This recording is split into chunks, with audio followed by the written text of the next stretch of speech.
त्रेता युग में परमेश्वर आए। त्रेता युग में परमेश्वर आए।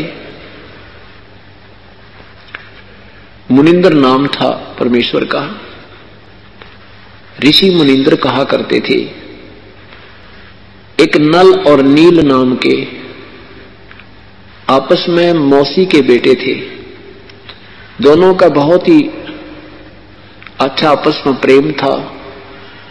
मानसिक परेशानी और शारीरिक कष्ट उनको 3 ताप के अंतर्गत बना हुआ था। कर्म संस्कार उनका इतना था कि उनको आजीवन उस कष्ट को भोगना था। अपने कष्ट निवारण के लिए ऋषियों के पास, महर्षियों के पास, सभी जंतर मंतर करने वालों के पास वो दोनों के दोनों जा चुके थे, परंतु कोई समाधान नहीं मिला। सारे जंतर मंत्र करने के उपरांत भी उनको लाभ नहीं हुआ। तो सभी ऋषियों ने ये कहा, बेटा ये तुम्हारे प्रारब्ध का भोग है, तुम्हारे संस्कार में लिखा हुआ, ये तुम्हें भोगना ही पड़ेगा। अब उन संतों की इस विचार को सुनकर भी उनके मन में ये आस्था फिर भी थी, कोई संत ऋषि मिलेगा, कोई संत मिलेगा जो हमारा कष्ट निवारण कर देगा। पुण्यात्मा, यही हमारे अंदर आज भी है। बेशक हमें ये ज्ञान मिलता था कि जैसा कर्म किया प्राणी को भोगना ही पड़ेगा, फिर भी हम उसके अपने दुख के निवारण के लिए कोई झाड़ा लवाने वालों के पास, कित पामिष्टों के पास या किसी जंतर मंत्र करने वाले सियाने और बौड़ों के पास हम घूमते ही रहते थे, क्योंकि हमें पता था कि परमात्मा एक ऐसी शक्ति भी है जो दुखों का अंत कर देती है। तो अब वो भी धारणा आत्मा में पहले से विद्यमान है। तो ऐसे वो फिर भी तलाश कर रहे थे। एक दिन परमेश्वर के चरणों में पहुंचे और दोनों ने प्रणाम किया, चरणों में शीश रखा। प्रभु ने मुनिंद्र रूप में आए पूर्ण ब्रह्म ने दोनों के शीश पर एक एक हाथ रखा। जब उन्होंने हाथ रखा, प्रभु ने उन दोनों नल और नील का वो कष्ट छू मंत्र हो गया। ऐसा शरीर हो गया जैसे कष्ट कभी था ही नहीं। दोनों के दोनों ने चरण पकड़ दिए, हे परमात्मा आप कहाँ छुपे थे, हे ऋषि जी आप कहाँ थे मेरे मालिक, हम तो 20 वर्ष से इस कष्ट को भोग रहे थे। सभी ऋषियों ने, महर्षियों ने ये कह दिया था कि तुम्हारा भी मृत्यु के साथ ही समाप्त होगा और कोई विकल्प नहीं है। तब परमात्मा बताते हैं, तुम कौन राम का जपते जापम, तात कटे ना तीनों तापम। तुम किन भगवानों की भक्ति करते हो जिससे तुम्हारे 3 ताप भी विनाश नहीं हो सकते। ये तुम्हारा 3 ताप के अंतर्गत के कारण, 3 ताप यानी जैसे पिछले जन्म में तुम्हें कोई गलती की थी, किसी देव ने तुम्हें श्राप दे रखा था, अब तुम्हारे प्रारब्ध में ये लिखा गया था। ये पूर्ण संत के बिना ये समाप्त नहीं हो सकता, पूर्ण परमात्मा के उपासक बिना। अब अपने आप को गुप्त करके परमात्मा वहां कह रहे हैं कि मैं उसी का नुमाइंदा बनकर आया हूं। अब जो दुख दूर हो गया तो कुछ भी कहे वही मानना होगा कि हाँ प्रभु बिल्कुल सही मेरे दाता, इस संसार पर कोई संत नहीं है, कोई ऋषि नहीं है, आप पूर्ण ब्रह्म हो, आप सर्वशक्तिमान हो।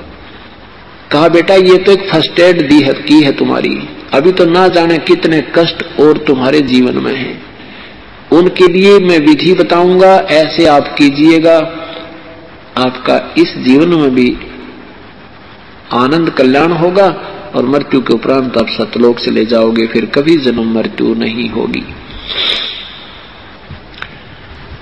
अब तो कहना ही क्या था, दोनों ने उपदेश ले लिया और कहा बेटा यहां सेवा करना, बर्तनों की सफाई, बर्तन साफ करना और जितना भी हो सके अपने शारीरिक सेवा करना। इस मिट्टी को लगा दो भगवान के चरणों में, इसका कुछ नहीं बनना, इस मिट्टी का ये 5 तत्वों का पुतला फूंक दिया जाएगा। अब इस मिट्टी से कुछ लाभ लेना है तो समर्पण कर दो, सिर धर पाओ। और जैसे कोई बुजुर्ग हैं, सत्संग में आते हैं, अपाहिज हैं, उनकी सेवा करा करो बेटा, उनके कपड़े धो दे, बर्तन साफ करे, बुजुर्गों के, वृद्धों के, ऐसी ये सेवा होती है। तो उन्होंने गुरुदेव की आज्ञा, उनको तो था, कहते हैं ना, जैसे सुना करते थे भाई ये तो प्रारब्ध का कर्म है, ये तो भोगना पड़ेगा, भाई आगे भक्ति करो, आगे तुम्हें कष्ट नहीं होंगे। तो परमात्मा परमेश्वर हमें ये ज्ञान देते हैं, जैसे किसी के पैर में कांटा लगा हो और कांटा निकले नहीं, कोई कहे कांटा तो निकलेगा नहीं, जूता पहन ले आगे कांटे नहीं लगेंगे, तो जूता कांटा लगे पैर में जूता पहना नहीं जा सकता। कांटा निकले और इस डर से जूता पहने भगवान कहीं फेर ना लग जा, तो वो जूता सुहावे, कांटा लगे पैर में जूता सुहा नहीं सकता, उसको पहन नहीं सकता कोई। तो परमात्मा ने वो कांटा निकाला और कहा बेटा अगर आगे गलती कर दोगे तो तुम्हें ये भयंकर कष्ट फिर भी हो सकता है। इस डर से फिर राम नाम का जूता मर्यादावत पहन लिया। जो गुरुदेव ने आदेश दिया था ऐसे सेवा करनी, दोनों ने शुरू कर दी बहुत प्यार से। कोई नो के ना भी धो लूंगा, मैं इतना वृद्ध नहीं हूं, तो भी उससे हाथ जोड़कर नहीं हम सेवा कर देंगे, हम तो आपके बच्चे हैं, ऐसे ले जाएं। और वो थे इतने मोटे दिमाग के, क्योंकि कंटिन्यूस ज्यादा दर्द दुख रहने से दिमाग में, उनके माइंड में ऐसा कुछ मोटापन सा हो गया था, भोले भाले से हो गए थे वे। तो दिन में सत्संग सुनते, फिर उसके बाद सत्संग के बाद सेवा करने के लिए दरियाओं के पास बर्तन ले जाते, साफ करने के लिए कपड़े ले जाते उन रोगियों के और वृद्धों के भक्तों के। और वहां पहले साबुन तो थे नहीं, पहले पानी में भिगोया करते थे काफी समय ताकि वो मैल छोड़ दे, पात्रों को भी, बर्तनों को भी, कपड़ों को भी। तो ऐसे वो दरिया के किनारे पर जाकर के थोड़ा पानी जहां होता था वहां बर्तन उनको डबो देते थे, भिगो देते थे, बर्तनों को भी, कपड़ों को भी, और बैठ जाके वृक्ष के नीचे और सत्संग में सुने हुई बातों पर विचार विमर्श करते थे। आज सतगुरुदेव ने ऐसे बताया, ओहो हो, बिल्कुल ऐसा ज्ञान तो भाई कहीं सुना नहीं नील। अरे भाई ज्ञान क्या, हम कितने दुखी थे, देख प्रभु ने हाथ रखा था और हम समझते गए। याद आते हैं वो दिन तो सबकी आती हैं, अभी डर लगता है भगवान, ऐसा भयंकर पीड़ा थी अपने को, हम कहाँ चैन से बैठ सकते थे, सारा दिन सारी रात कराहते रहते थे। वो बातें करने लग जाते, उधर से वो बर्तन कोई दरिया में बह जाता, कोई कपड़ा बह जाता, उनको ध्यान नहीं रहता। शेष बचे कपड़ों और बर्तनों को धो धा के वो यूं का त्यों साफ करके और वहां टांग देते, छांट लो अपना अपना। अब वो भक्त जाते, उनका किसी का लंगोटा नहीं, किसी का लोटा नहीं, किसी का कमीज नहीं, तो किसी की धोती नहीं। वो कहते भाई हमारी धोती कहाँ गई? वो कहता मेरा पानी का पात्र था वो पता नहीं कहाँ गया। नल नील कहते नहीं जी हम तो सारे ही ले आए हैं, वहां नहीं छोड़ कर आए एक भी। अब वो कहने लगे भगत जी हम तो ऐसे ऐसे बताओ, यहाँ 5-10 दिन हमने रुकना है, कहाँ रोज धोती लाएंगे, कहाँ से लोटे लाएंगे। 2-4 बार ऐसे हुआ तो उन्होंने हाथ जोड़ दिए, भगत जी हम आप धो लेंगे अपने कपड़ों का, आपने तो काम बढ़ा दिया हमारा। अब इस बात से वो चिंतित हो गए कि कहीं गुरुजी हमारी सेवा ना छीन लेवे और हमें फिर कष्ट ना आ जावे। उनसे हाथ जोड़ें, पैर पकड़ें, आगे से नहीं हम एक भी बर्तन खूने देंगे, अच्छी तरह लाया करेंगे। फिर वही क्रिया होगी।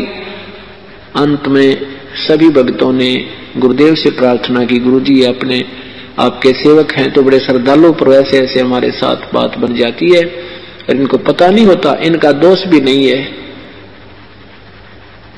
अब परमात्मा उन्होंने सोचा, नल और नील ने, कहीं प्रभु ये ना कह दे कि तुम मत सेवा किया करो और हमारे या सेवा छिन जा, हमारी कमाई ना बने। इस डर से पहले ही चरणों में गिर गया, प्रभु हमारी सेवा ना छीनना मेरे दाता, आगे बिल्कुल सावधान रहेंगे। कान पकड़ के दोनों खड़े हो गए, रोने लग गया, आंखों में आंसू भर आए। और भगत कहने लगे जी हर बार ऐसे ही ड्रामा करते हैं, ये हमने बहुत बार कह लिया और ये इनके ये बस की बात नहीं बेचारों के।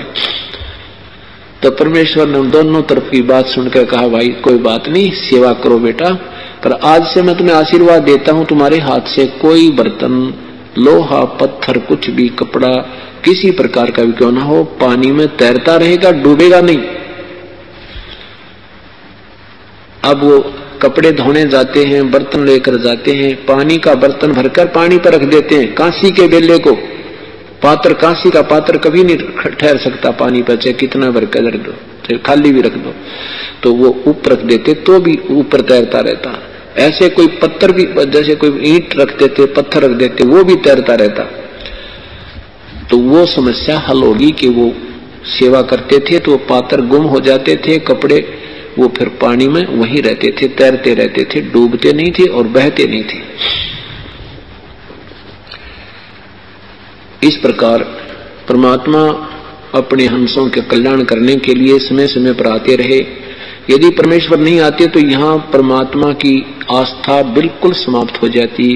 काल तो चाहता है कि भक्तिहीन हो जाए, इनकी अश्रद्धा हो जाए प्रभु में, लेकिन परमात्मा पूर्ण ब्रह्म होने नहीं देता।